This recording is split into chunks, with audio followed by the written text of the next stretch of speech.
Assalamu alaikum. A wannan darasin zan koya maka sirrin da ke sa manyan programmer su yi kodin mai tsafta, mai sauki da inganci.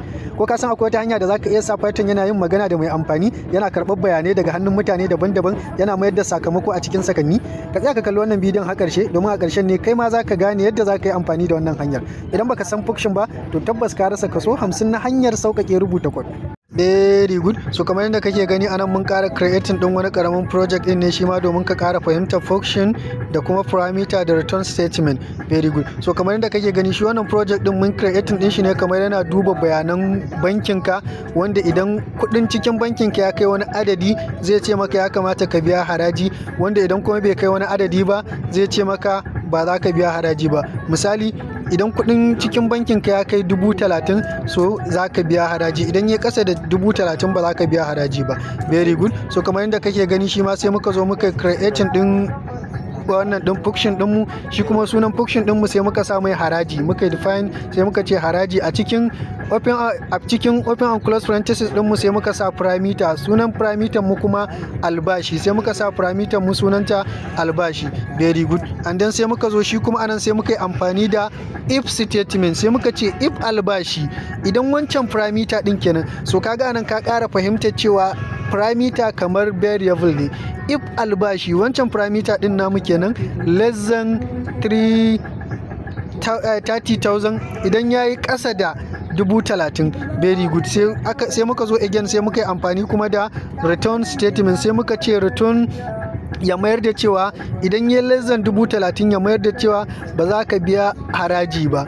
Very good. Sai muka yi amfani da else, wanda din na san ka san wannan, sai muka ce else kuɗi, shi kuma wannan wani karamin wani variable din ne, sai muka ƙara creating din shi za mu aje wani abu a cikinsa, sai muka ce kuɗi wannan sabon variable ne equal to albashi, wancan again dai parameter din kenan kaga kamar variable kenan, sai muka ce times 0.1%, 0.1 kai. So wannan 0.1 din duk a cikin abu ko nawa kasa yana nufin 1% kenan. 0.1 1%, 0.2 2%, 0.0 na ka fahimta dai. Hope you understand. Very good. And then sai muka ce kuɗi equal to albashi times 0.1. Very good. Sai muka ce return, shi kuma sai muka ce return za ka biya, sai muka ce za ka biya din. Anan ma sai muka ƙara amfani da wannan formatted string, wanda insha Allah shi ma zan yi lecture akan shi ka fahimci formatted string. So amma tun anan dai za ka fahimci amfanin formatted string. Kawai za ka sa misali F ne, sai ka sa open, sai ka sa quotation, in ka sa quotation sai ka sa za ka biya, za ka rubuta abin da kake so ya fito a cikin terminal kenan. And then duk abin da ke cikin wannan curly braces bracket din to za kamar ka kira kamar concatenating ne. So sai muka sa kuɗi kamar yadda kake gani, wannan variable din ne muka kira kuɗi, wanda muka aje albashi a ciki, wanda muka yi lissafin albashi kai a ciki. Very good. Sai muka sa a matsayin haraji. Very good. Wannan cikamakon wannan dinmu ne wanda muka yi printing zaka gani. Very good. Sai muka zo sai muka kira wancan parameter din namu kenan albashi, sai muka ce equal to input equal to floating point number.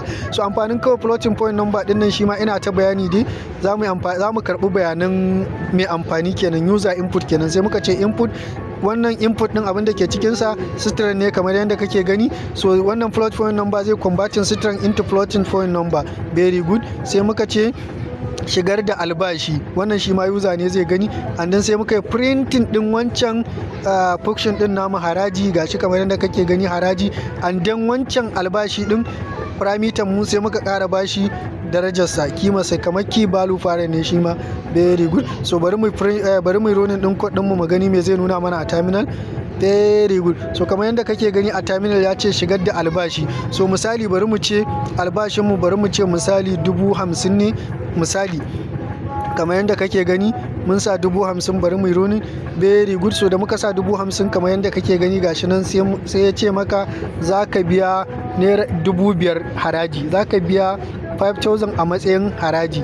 Very good. So bari mu koma baya mu ƙara runin din wannan din mu gani. Very good. So a ce bari mu ce albashin mu misali 20,000 ne, 20,000. So kamar yadda kake gani bari mu runin. Very good. So gashi nan kamar yadda kake gani a terminal da ya tambaye mu shigar da albashi sai muka sa 20,000, and then sai ya ce mana ba za ka biya haraji ba.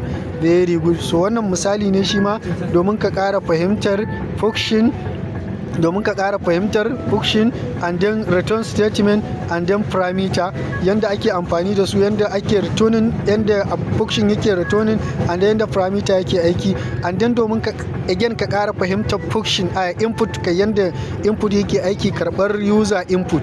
Very good. So wannan kenan a takaice. Yana da kyau ka tsaya ka yi naka kai ma ka dan yi wani abun wanda ko ba haka ba da waɗannan function zaka rubuta function, sunan function da abin da kake so, and then parameter shi ma zaka rubuta sunan parameter da abin da kake so. Very good. So wannan kenan a takaice.